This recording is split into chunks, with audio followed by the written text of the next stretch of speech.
It was an ordinary summer evening when the mobile phone arrived in my mailbox, just like any other package I had ever received. However, what was inside was far from ordinary.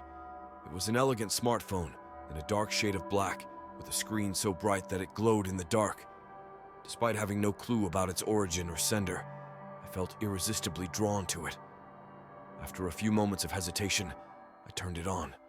The screen lit up with a flash, and the first image I saw was that of a digital clock running backward in time. The numbers flew in reverse at an astonishing speed until they stopped exactly at midnight. At that exact moment, a message appeared on the screen, without any visible sender. It was a simple text message. "A tragic event is happening in 3 days. Can you prevent it?" I felt dizzy and confused. This message was impossible to comprehend. A tragic event? 3 days? Prevent? I tried to reply to the message, but I received no response. It was as if the phone was not connected to any network, yet I was still receiving messages from the future. I spent hours trying to uncover more about this mysterious phone, but without success. It was as if it were a technology from another world. However, I couldn't ignore the ominous message I had received. In the 3 days that followed, I sought to understand more. I watched the news, searched the internet, but nothing seemed to indicate an imminent catastrophe. Ultimately, I decided to focus on what I could do to prevent the tragic event that I knew nothing about. With my heart pounding in my chest, I began to think about my loved ones, the places I frequented, and the potential dangers around me. As I prepared to do whatever was in my power to avoid what I did not know, I realized that the mysterious phone had completely changed my perspective on the world.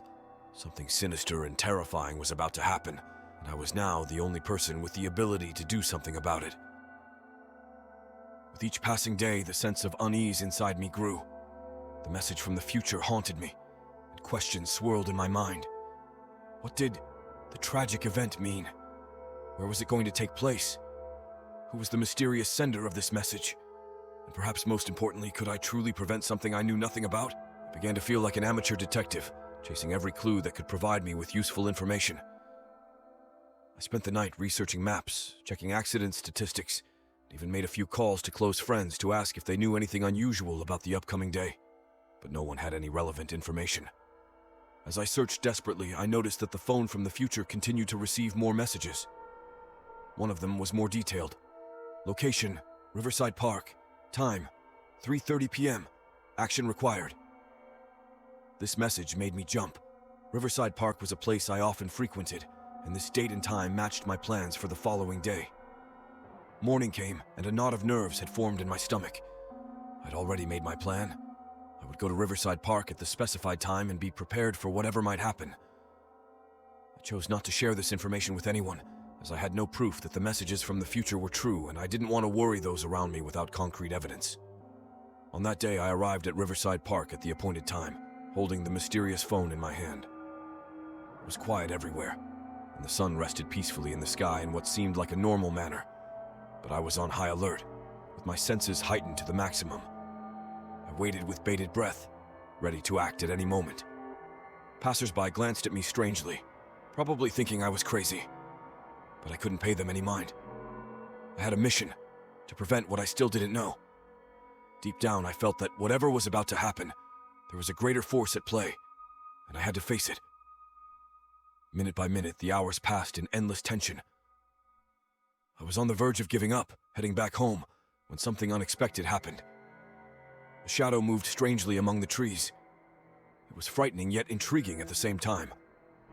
With my heart pounding like a drum, I took my phone in hand and prepared to record whatever might happen. Eventually, the dark silhouette became increasingly clear. It was an elderly woman, dressed in black, with an air of solemnity about her. She had a deep gaze, and it seemed like she had no fear of anything. She exuded confidence, which made me even more suspicious. As the woman emerged on a small path of light in the park, she spoke with a voice that seemed to come from a different world. "Do you know why you are here?" she asked, her eyes seeming to see directly into my soul. I swallowed hard and replied with a trembling voice, "Yes, I know. I received a message from the future that says I must prevent something, but I don't know what it is." The woman nodded in understanding and continued. The tragic event you are trying to prevent is one you could thwart, but at a cost. There is a subtle balance between the future and the past, and any intervention can have unintended consequences. I was stunned by what I was hearing. It meant that what I was doing could have an unwanted impact on the world around me. Nevertheless, I pressed on. But what do I need to do? The woman gave me a sad look and said, "You must choose between your life and someone else's. Be careful with the choice you make." I looked at her in despair, tears welling up in my eyes, but it was clear that she wouldn't provide any further explanation. With a solemn gesture, she disappeared into the darkness behind her, leaving me to grapple with the imminent decision I had to make. The terrifying had become more palpable than ever. Now I had not only a message from the future, but also a choice that could change my life and future forever. But what could I do? What decision should I make? After the encounter with the mysterious woman in the park, I returned home in a state of confusion and anxiety. Although I still didn't know what the tragic event was going to be, I had been asked to make a choice between my life and someone else's. It was a heavy burden, and I couldn't shake the feeling that I didn't have enough information to make a wise decision. I analyzed the possibilities in my mind. If I chose not to go to the park that day, it could mean saving myself, but I didn't know what impact this decision might have on someone else. Perhaps there was someone in the park at that moment, someone whose life could depend on my intervention. However, at the same time, I wasn't certain if my choice to intervene could have unintended consequences, as the mysterious woman had warned. Nevertheless, a decision had to be made, and time was ticking away inexorably. I didn't have much time to reflect. I took the phone from the future and returned to Riverside Park, determined to take action but also prepared for whatever might happen. 3:30 p.m. arrived with an indescribable sense of tension. I was alone in the park, awaiting the decisive moment. Deep down, I hoped that my choice would have a positive impact, that I would save a life. But everything was uncertain, and thoughts haunted me. As I stood there, I noticed a strange movement nearby. It was a small child, happily running on the park's path, trying to catch a toy held in their hand. I froze, realizing that this could be the crucial moment. I approached the child quickly, ready to protect them from any danger, but I couldn't foresee what was about to happen in the next few seconds. As I approached the carefree child running, I felt a powerful tightening in my stomach, as if time itself had slowed down. It was as if everyone around me had transformed into a dreamlike landscape, and I was caught in the middle of an impossible choice. In that moment, the cyclist pushed the child towards a nearby lake. In a split second, I managed to reach the child and pull them back from the water's edge, saving them from what could have been a tragic fall.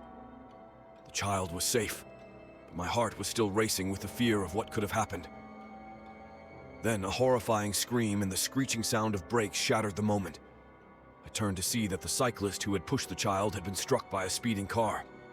People began to gather around the accident. It was total chaos, with some trying to help the victim, others calling emergency services, and I still holding the child I had just saved. There were moments when I deeply regretted my choice to intervene. Then, I felt a vibration in my pocket and retrieved the phone from the future. A new message appeared saying, "Your choice has been made. The future has been altered." With a sense of guilt and worry, I realized that my intervention had saved the child's life, but would have tragic consequences for the cyclist. It was clear that the subtle balance mentioned by the mysterious woman had been disturbed. Now we could only wait to see how the rest of the events would unfold. The days that followed were filled with guilt and regret. I watched the news to see how the situation unfolded, and the Riverside Park accident was the main headline. The cyclist struck by the car was in critical condition, and everyone wondered how they ended up in such a situation. But no one knew the truth. No one except me. With my phone from the future in hand, I felt trapped in a whirlwind of unanswered questions. I tried to understand the motives behind this mysterious message, but the answers remained elusive. In the end, I chose to keep the secret to myself, to bear the weight of the decision I had made and its consequences. I knew that I had changed the future in an irreversible way, and this phone from the future had become both a blessing and a curse. The terrifying reality had become a part of my life, and I constantly wondered if the choice I had made was the right one. Ultimately, I learned that life is fragile, and our choices can have profound impacts on ourselves and those around us. Sometimes the only thing we can do is move forward and and hoped that we made the right decision despite the uncertainties and unexpected consequences. In the days following the tragedy at Riverside Park, I returned to that place repeatedly to meditate and soothe my conscience. I told myself that I had done what I could to save the child's life and, at the same time, unintentionally caused a tragic accident. It was a heavy burden to bear, but there was no turning back. However, my phone from the future remained in my life as a constant reminder of the sinister events that had occurred. The messages from the future no longer continued to appear, but the device remained operational and troubled me with its unanswered questions. Who sent the phone? Why did he do it? And how could it receive messages from the future? As time passed, I began to think that this mysterious phone could be used for a greater purpose. Perhaps I could use it to prevent other tragedies or help those around me. With this mindset, I started to learn more about the technology behind the phone and explore its hidden capabilities. I discovered that the phone was capable of receiving messages from the future through advanced quantum technology, but it remained a mystery how someone from the future could use it. Over time, I began to receive messages with warnings about less tragic events, such as minor accidents or incidents that could easily be prevented. Slowly but surely, I became a sort of guardian of time, trying to prevent tragedies whenever and wherever I could. However, each choice I made came at a price.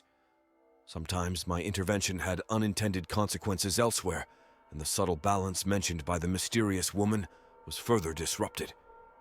In the end, I found myself in a vicious cycle of guilt and responsibility, trying to navigate the murky world of the future and the past. I constantly wondered if the messages from the future truly had a noble purpose, or if they were just a cruel test of human will.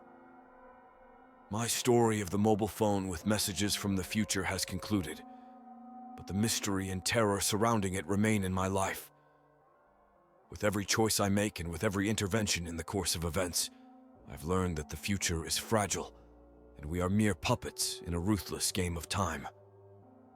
Ultimately, I decided to put the phone in a box and hide it in a safe place. I realized that we cannot always control the future, and that sometimes we must accept events as they come. However, the shadow of the Riverside Park tragedy will always linger in my heart as a reminder of the choice I was forced to make. Thus, this terrifying story ends with a bitter conclusion, that the future is uncertain, and our choices, whether good or bad, can have unpredictable and often frightening consequences. Nevertheless, we must continue to strive to make good choices and to confront the unknown that awaits us ahead, no matter how terrifying it may be.